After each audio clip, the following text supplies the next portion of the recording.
Okay, we are back in business. You can't trust computers. So,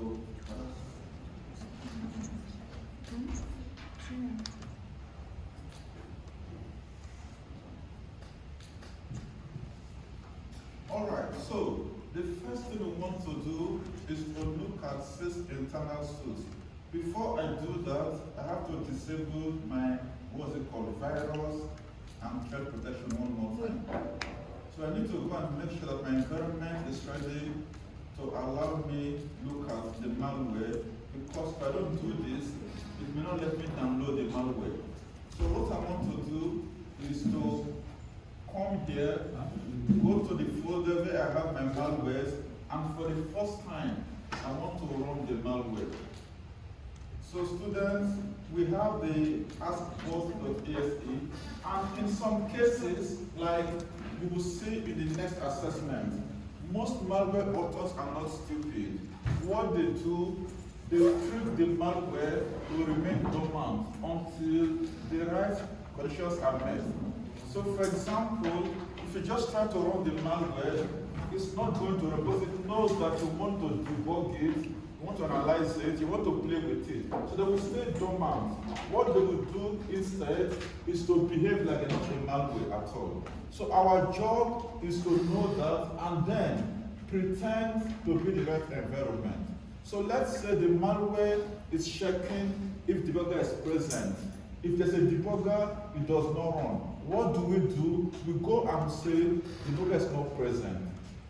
And it will think it's not present. Also, it may check if it's being run on a virtual machine, because malware authors know that we said don't analyze malware on a real computer, which means if they are being run on a virtual machine, they cannot execute. Again, we can check those conditions. It can say that, for example, for your assessment, we know that the one we gave you is Windows 10 with IA username. Some malwares are meant to only execute when the user is IA user. Again, we can say the user is IA user, the user is good. We check all those conditions, then the malware runs. So that was the assessment last year.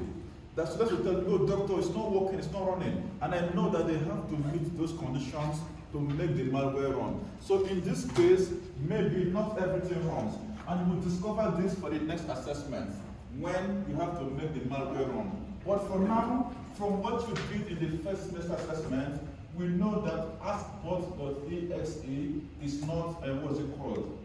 It's not packed, which means we can try to see how it behaves. So let me just run the askboss.exe. I click on it and nothing happens, right? You may think nothing is happening, that the file is useless, right? Let's go and see. So this is dynamic analysis, because now at least we click on the file to run and we can use our tools. So the first tool we want to try is called autoruns. What does autorun do? It goes into, where is my C drive? So remember I told you that for these tools to work perfectly, they must be in C drive. So look, my 6 internals, I keep it on the C drive. Remember students, with malware, we mostly focus on C drive. So the first tool is this one here, autoruns.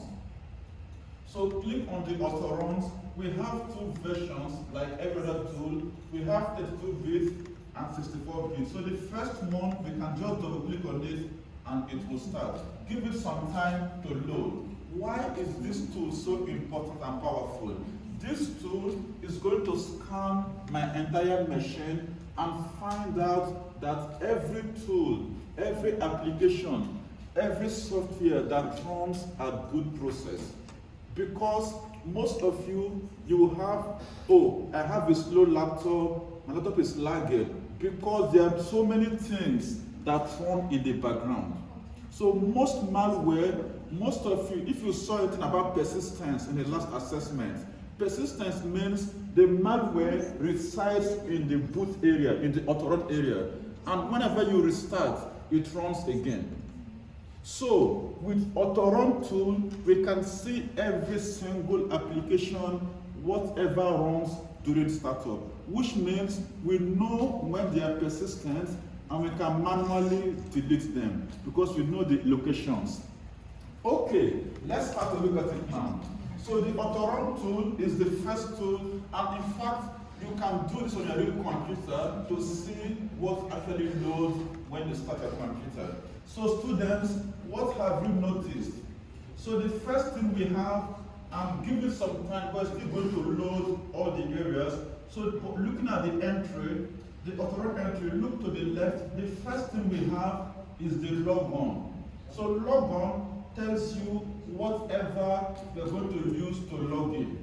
What have you noticed from the logon, students? Can you see the ask box? CMD. Ah? CMD.exe. Sorry, what are you saying? CMD.exe. Yeah, not really. So look at the logon. Under the logon, we have the ask bot. Remember, when I clicked on the ask bot to run, nothing happened, right? It was dormant, like it's not doing anything. But we run auto run, and instantly it's checked. So it means that this askbot.exe is loaded into this location. How did that happen? We did not do this. So this particular malware copies itself into this current version and then they run, which means it's persistent. Again, how do we know it's dangerous? Look at this column for the publisher. What can you see, students? Not verified. Thank you. So all these other applications are verified by Microsoft, which means Microsoft is saying, I am the one that built this application, which means trust me. Whenever we see not verified, we stop and analyze. Because when it's not verified, it's a potential malware activity. So this one is not verified. And again, you can see the exact part of the image. So why is it a problem? Our file in my own case was under C drive or whatever, and desktop, and then malware and the file. But how did the file copy itself to this location? That is what we don't know. So the malware automatically has copied itself into the autorun environment. So now we know where it is, and we can go back there and try to stop it. So this is how we talk about persistence with malware. Whenever an application goes under, remember the HQ we talked about, the hives. So once they are under the current user, so the current user is me right now.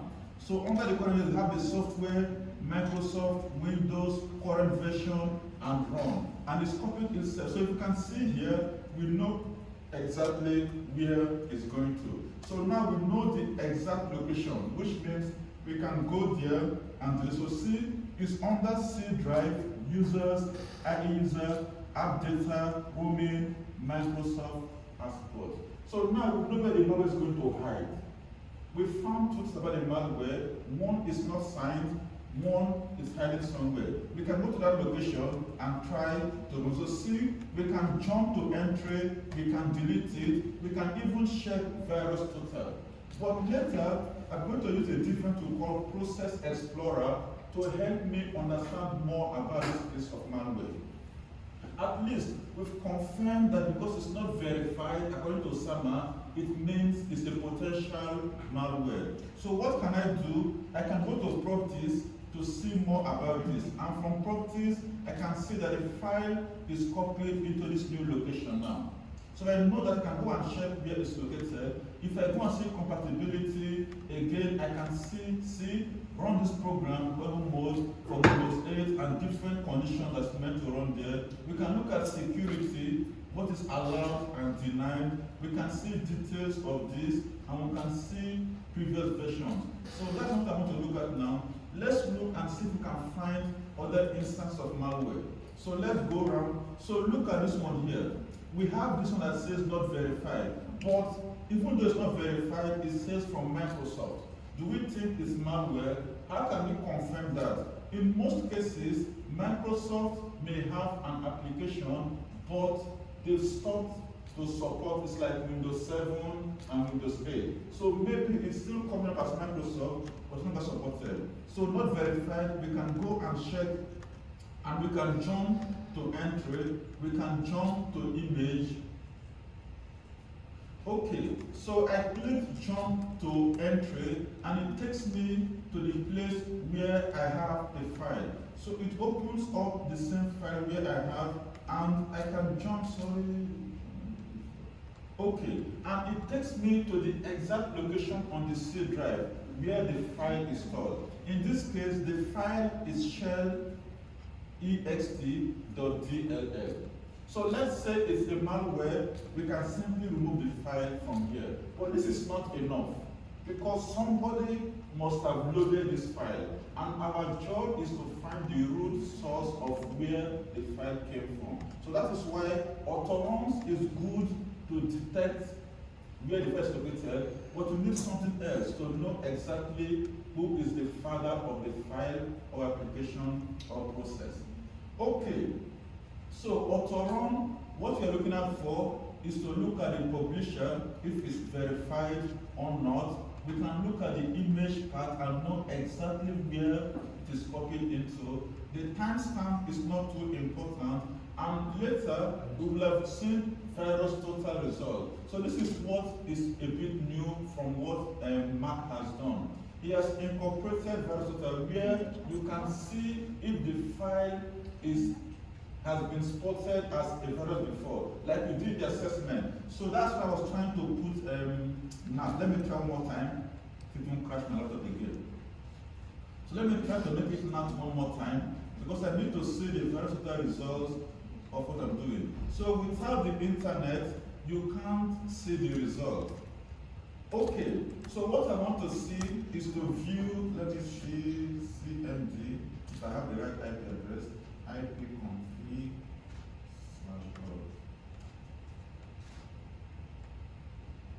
Okay, now I have internet, so let me refresh.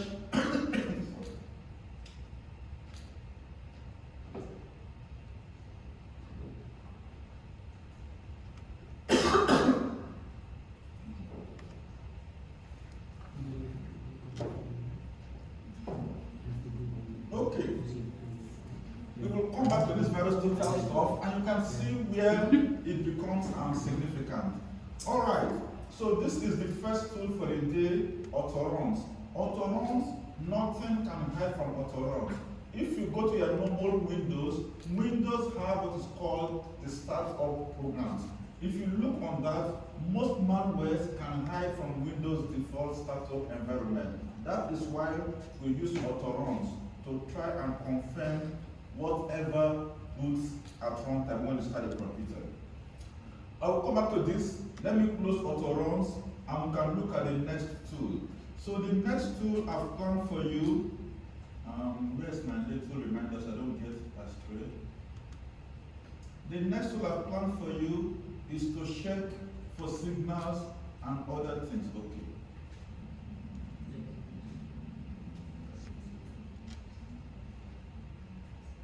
Okay, so now that we know that this particular file is running on the location, we can use Process Explorer to go and confirm and even kill it. So the next tool is Proc Explorer. So we scroll down under P to find Process Explorer.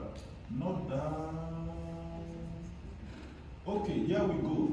So Proc EXP is Process Explorer. You can search for it, you can find it here. You can type Proc Explorer. So you can use any of them, it's fine. So for now, I will just double click on the Proc Explorer. Okay, give it some time to load. So now we've started Process Explorer. At first, we confirm that askbot.exe is loaded automatically at the location, which means our job is to go and learn more about the askbot to confirm that it's a malware, and then we can kill it. So now that it's loaded, so students, to the left, you can see the different processes. And here, we can find our askbot. Again, you can see the private byte being sent, the process ID.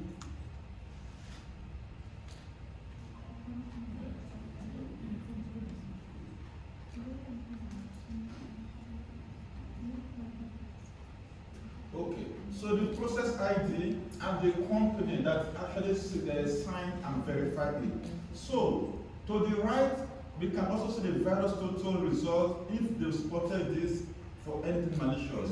Also, the colors tells us a story. So every color tells us if the file is malicious or not. Okay, so let's go and find our file. Has anybody spotted the ask button? Well done. Okay, what have you noticed from where you found the ask bot? Who can tell me? What do you notice about the ask bot? So look at where my cursor is. What can you notice? Look, students, another file is being loaded by explorer.exe, which means AskBot is a child of Explorer. So even if we go and we shut down AskBot, we've not solved the problem because Explorer will still load AskBot. So we need to know, that was why I talked about the parent and the child. That's why I said that if you look at only autoruns, it's not enough. So now we know that explorer.exe is the one that loads all these different files. Again, we can see what the file is doing that we think is malicious because previously we've confirmed this. So let's go and examine the AskBot. These days, internal tools are more advanced than a few years ago. Okay, so what I want to do, I want to right click on the AskBot.exe. And students, I can do two things here. We say that on the first attempt, don't kill the process because you are not sure if it's a malware or not. Instead, you can suspend the process.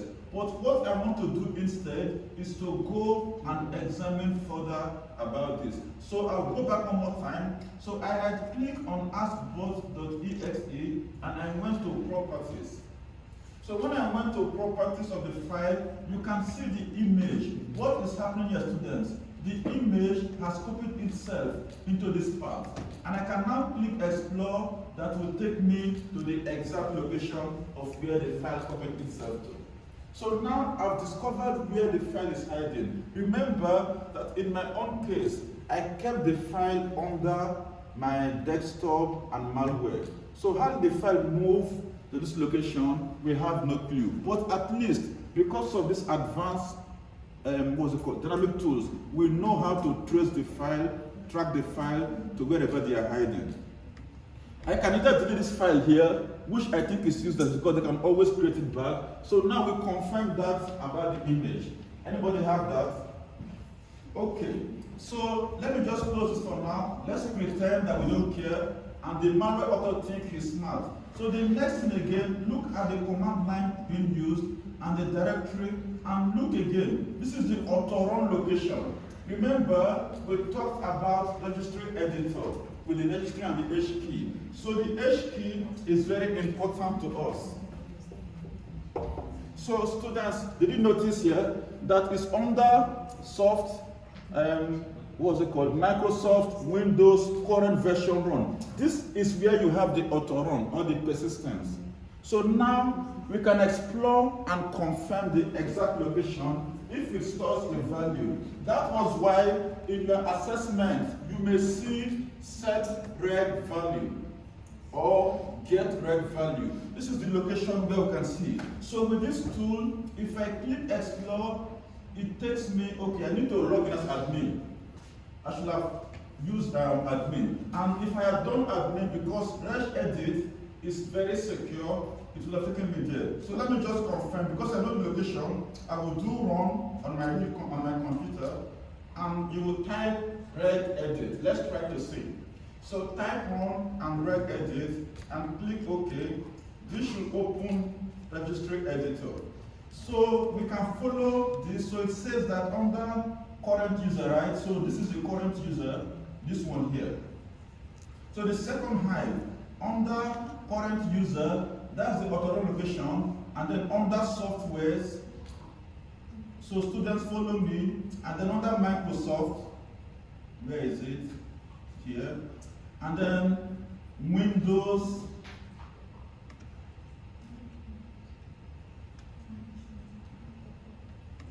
here, and then current version, this one here, and then we have run. Okay, students, can you see what we're looking for? We found our bad guy. So our bad guy is hidden because we know exactly where it's hidden. Let me make it a bit bigger. Can you see now? Did anybody find it? Did you follow the path and you find it on the real key area? Anybody found it yet? Okay, so see that we followed the hive, we call this the hive, and we're able to locate exactly where our file is hidden. Which means when you saw on the assessment that says set red value A, this is the value that is being copied to this location. So now we know what happens with the auto-start location. And by knowing this, we can go and disable what happens there. So, Product Explorer is like task manager that can do 1 billion extra things.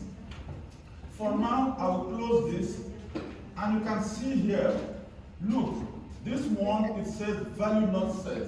For me to stop every auto run, I can come here and replace with value or do not set any value. By doing that, I stop it from copying itself to run there. So I can disable what happens in my auto run. I simply have to click and put new value and then replace it. This is what you get by set red value A. Because look, set red value A, you can append and put a new value if there's no security inside this thing. I will close this one now, and then what else can you see? Look, we can kill the process from here, but I don't want to do that. What else can you notice at the bottom? We talked about data execution prevention. When we did software exploitation, that we want to prevent you from going to the stack and executing some new things. And also the address space load organization. So these tools are also applied. Again, it looks at the different things, but what I want to show you students, look here, the strings. So on the right hand side, you see the strings. Click on the strings, and I will tell you a secret about your assessment. Looking at the strings, what do you notice at the bottom? We have the image and memory.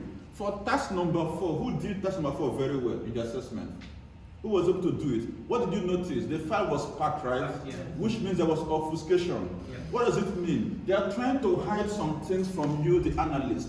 How can we resolve that? We may have to unpack it, which means we need to know how they packed it, or we can clean the file to get the actual values. We don't need to do that. Because what happened is that if I am a malware author and I write a piece of malware, I can replace, let's say the address is 00.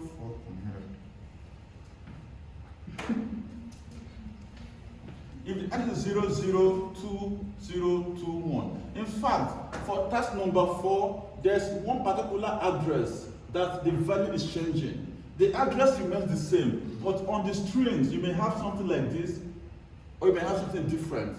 And that's the key one. So when you look at that, this remains the same. What happened is that the malware author can deceive us on the image side. But once you load into memory, it cannot hide from the system memory. So what happens is that no matter how the malware obfuscates any code, once it goes in memory, it has to now reveal the original function and the names written. Which means that if I have a file that is packed or whatever, I don't care. Because if I click on this, I will get the actual names of the strings that the author was trying to hide from me. So in case we have task number 4 with the malware, I have to do the strings to memory and to reveal those actual names. So let's confirm for now. If we look at the strings here, the strings, do they look like what you saw in the assessment, right? Look at the strings.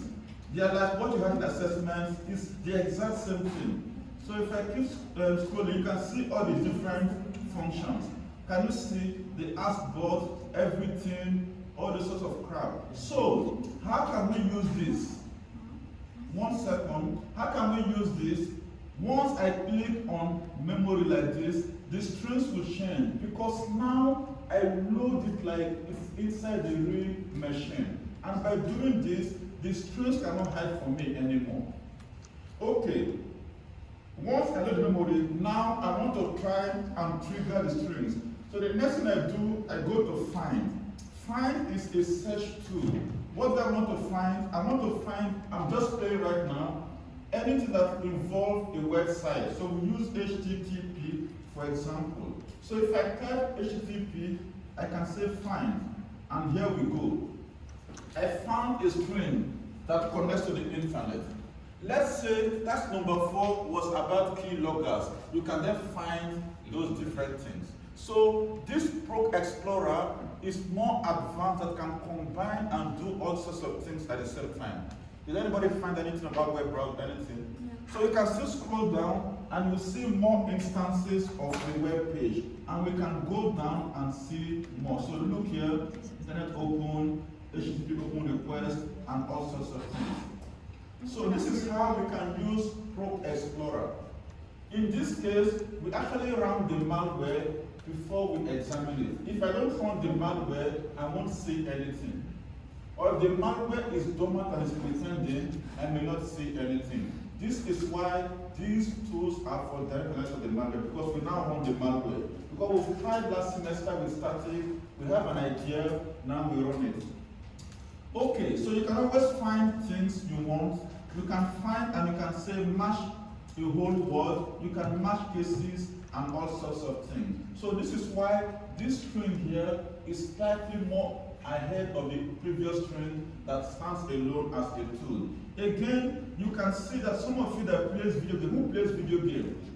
Maybe some application will eat up all your memory and your laptop becomes too slow. If you go and you click on the GPU graph, you can see what is killing your laptop. You can click on performance graph again and see what is eating up your memory. So all these things can help you make your laptop faster, because most malware run behind the scenes and they are transferring data back and forth, and you will have no clue what's going on because you can't see it in normal task manager or anywhere else. Isn't that interesting?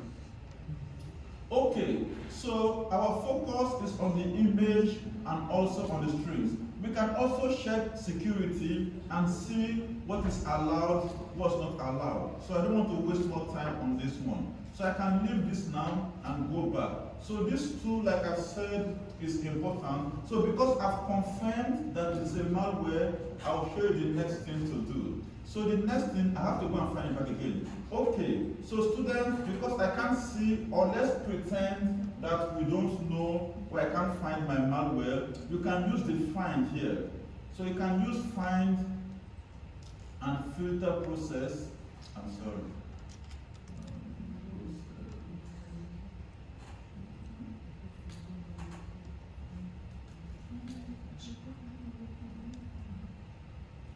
Okay, so we actually filter by name and can use ask bot. So if you search ask bot by the right, that is when we assume we know the name. So in case I forget, I have to just filter only ask bot, and I have two processes for ask bot. What can I do next? Right click on it, and now I kill the process. So what if let me remove this one now to show you something. Let me remove the search because I want to show you the influence of colors. So the colors, if you suspend or you kill any process, the color becomes red. Again, if the process is not from Microsoft or a good vendor, you have different colors. If it's part of Windows operating system, again, different colors. So let me try and kill the ask bot, and you will see the color will change to red. So look here, once I right click on this, and I click kill process, the color changed to red, which means you've terminated the process. So right now, I've destroyed AskBot and removed it from my system.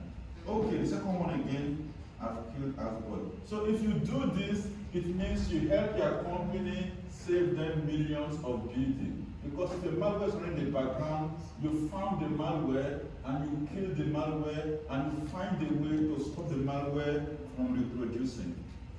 Okay, let's move on. Any questions so far? Okay, since you killed that malware, aren't there any other malware that persists even if you delete them?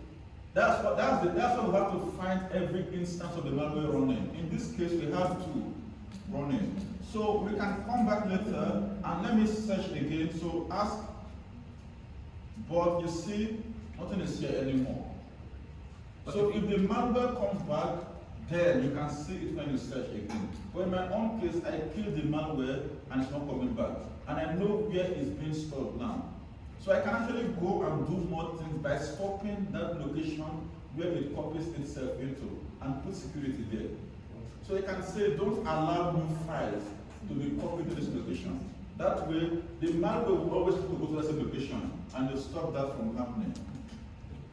Okay, so apart from that, you can scroll and see if you have other things. So look, we can see OneDrive, but this is confirmed from Microsoft, is verified from Oracle, and all sorts of things. This takes me to my next tool. I will come back to this. Now, I want to look at the next tool. So the next tool I want to use today is called Signature Check. Signature Check is so important because Osama said that the first thing we know was that it was not verified, right? So if it's not verified, that means it's not from a proper vendor, which means Saeed must have made it or Al Hanouf made the file. So if it's not from Microsoft, it's from Al Hanouf, we don't trust the file. If it's from Hayat, we don't trust it. If it's from Microsoft, from Apple, we know the vendor, they sign for it with a signature. So the next tool is to know if the file is safe or not. So in this case, students, pay attention now. Look, when any of the tool has like a proper photograph, you can run from here by clicking it. But when it appears like this, you have to run it from the CMD environment. For example, we will come to Program later because look, Program has like a proper image, but these ones, we don't have them. So we have to go and run from CMD. So I said the next tool I want to run is called SIG. So look for S for me. Signature Check, SIG. Here we go. So this is the tool I want to run. I can't click on this tool, it will not work. So what I will do, I need to go to the CMD. And because I'm lazy, I can't go and do C drive, C internals and find it. I simply click on this and I type CMD and it takes me to the sys internal source area. Are you there with me? You can do it both ways. You can go manually, but I don't want to do that. So while we are here, we can do sig check.exe. Now, what I'm doing is I can see the different flags we need to use to do this. So if I click enter, it now tells me. So take note, it tells us that for us to use this, we have .e. .e means scan every image we don't provide the extension, which means scan everything. So remember, E is for everything, which means we want to scan every single image. After -e, we want to scan, let me see, -u. So look here, -u, I can't see it anymore. Anybody see the U? Okay, so that U is for unsigned files, which means, yes? What did you write? C check? Yes, but look at the way it's spelled under the, what's it called, this C check. And you have to spell it correctly, everything like that. So, .u is the one we're looking for. We are saying that ignore everything Microsoft verified, ignore the ones verified by, let's say, Google, and whatever is not verified, like our malware, show those ones. Does that make sense to you? So anything not verified is what we're going to see. And because we use -e, we mean scan everything. Let me go back and start my malware because I need to be able to see the ask bot. So I want to go and make my malware run again. So I will start my malware. Okay, so I hope the malware is running now because I stopped it from my previous task. Alright, so far I've said -e for everything, -u for unsigned And then the last one, we want to do -s for no recourse. So look here, we want to say no recursive subdirectory. So I will do 3 different scans here.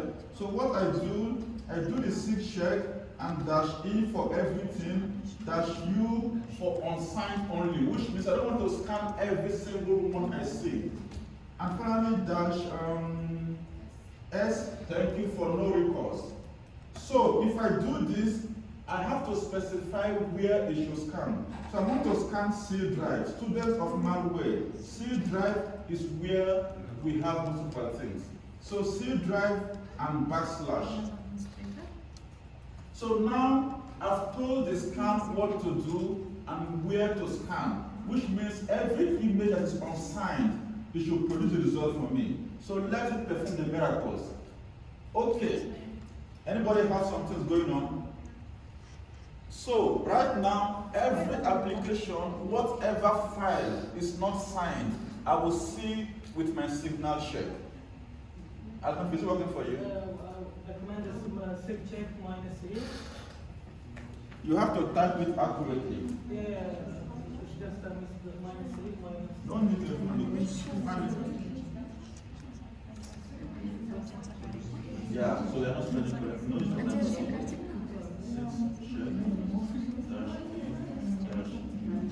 أنا اللي مفتوحة هي سكرت معنا.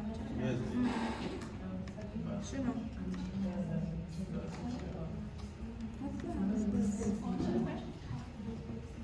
Okay, I have to stop it because it's going to scan my computer to find every hidden piece of malware. Yeah, I was not finding it again. Okay, so the command I did was to use the signature check, and I used -e for everything, -u for unsigned only. So I want to only check those unsigned ones, and I use -s for recursive subdirectories, and I say scan my C drive. This is so important because if anything is hiding that is not signed by Microsoft, by anybody, we can see it, know the location, know the path, know who did it, go there and remove it. So let's see our results, if you had any results. Let's see if we can find something familiar and useful. So students with malware, you have to take your time and look at the data and go through them. So look at the first one. The one on my screen, I have this process is called control to cap.amd.sis. So look, it says that certificate was explicitly revoked by its owner. Can you see? In most cases, we have certificate authority.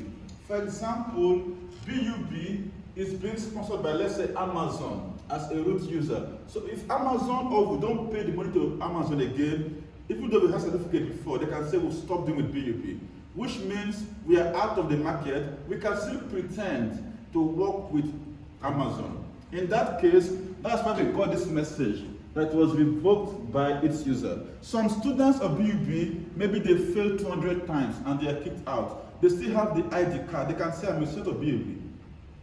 They will still tell people like that. That's when we cannot suspect them because we can see that we no longer signed for them. So that's just one instance of the unsigned one. And again, you can see the exact version and machine type. Let's go up and find more things. So let's scroll. If you find something interesting, let me know. Let's find some interesting stuff.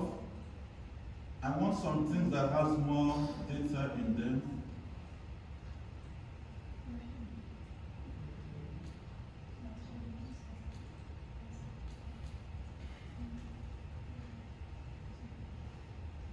Okay, I found one. So look at this one. This one says Python 32 TK85.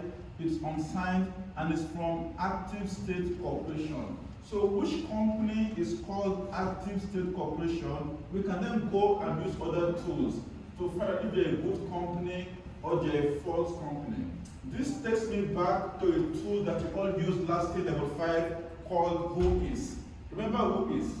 If we know, in some cases, we may have the domain name. if we know the company's name, we do like NPT to find out about the company. So we can use who is to know the company, where it was registered, whether Germany, France, Bahrain, and even know the owners of the company. So this is an example of when we have the company's name and description. Let's still find that, because previously I've seen somebody's name in Germany from my last class, earlier class today. So let's go forward again. Active state. If you find something interesting, the one with, what's it called? DL Spy. Okay, I found something under Silverlight X, this one here. So it's from Microsoft, but it's not signed by Microsoft. So can you see? This one claims to be from Microsoft, but it's not signed by Microsoft. And look at Visual Studio Code. Again, the company's name is called Nuke Arnold, but they say it's from Microsoft Visual Studio. So you can see that sometimes a file may appear legitimate, but in reality, they are not being verified by the so-called vendor they pretend to work for. So let's keep looking. Again, we'll have the Microsoft Silverlight and other stuff like that. Okay, so I don't want to waste my time doing this only. So this is what you mostly do when you become a malware artist, because you're looking at different files to spot where there's vulnerability. Okay, that is the one. So because it's very big, I want to do one more thing, and instead I want to not scan everything. I want to scan a bit fewer of just the unchecked ones. So not everything, I want to check just these ones. So you can filter your search to not make it too big. That's enough. I simply remove the -E. So I don't want to search everything. I want to still search for the unsigned, but not everything again because of time. Okay, so that is the importance of signature, because if it's not verified, we don't trust you. The degree that you're going to have is verified from Salford and the UK Education Board. If it's a different degree, it's not legitimate. That is the idea about Signal and Shell. And then from here, I move to the next tool. So the next tool I want to show you is also called the library DLL list. So this one here, if you go back to this one, DLL list, it tells you the names of every DLL. Anybody found it? DLL list. Oh, sorry. List DLL. Okay, here we go. So we have list DLLs. Why is this important? Because remember, DLL loads some things. When we did the class about looking at C constructs, and we wrote a simple A total B, simple code in C, when we compiled, we saw like lots of DLLs, right? We did not use them. So most malwares can hide in DLLs. And our next task is to use this tool to see every DLL and which one is not signed. So the tool is list DLL. So again, on my C drive, I will use list DLL.exe. Again, I will do this. So by doing this, I'm scanning for every DLL. So this is not what I want. See, it tells me every single DLL that is inside my machine. But I want to narrow it down. So let's say something is malicious. In that case, I can be able to scan in a different way and say only the unsigned DLLs, which means the ones we don't trust. So instead of doing this again, I will come and say -u. -u means the unsigned ones, and I specify the location, again C drive /. So I'll wait for you. So remember, previously, if I just do the list DLL, it gives me all of them. But I don't want to waste my time and look at all of them. I want to only find those ones we don't trust, only the unsigned ones. Which means if it's unsigned, then it's potentially malicious activity. Is correct, yes. That's you, right? Yes. So we have found no matching process. That's correct. So let's say we found any malicious DLL, you know automatically that one is not good. So I expect to have no matching found is the right result. That way you narrow your search. The command is test minus u. Yes, minus you and then what you want to scan. So the scan is C drive. So, students, if you do this and you have a result, then that is a bad DLL, which means you have to go and remove that DLL. The next one, let's take 10 minutes break and continue from there. While we are on break, download the reg shot. We'll look at reg shot. All of you are very serious, like good students.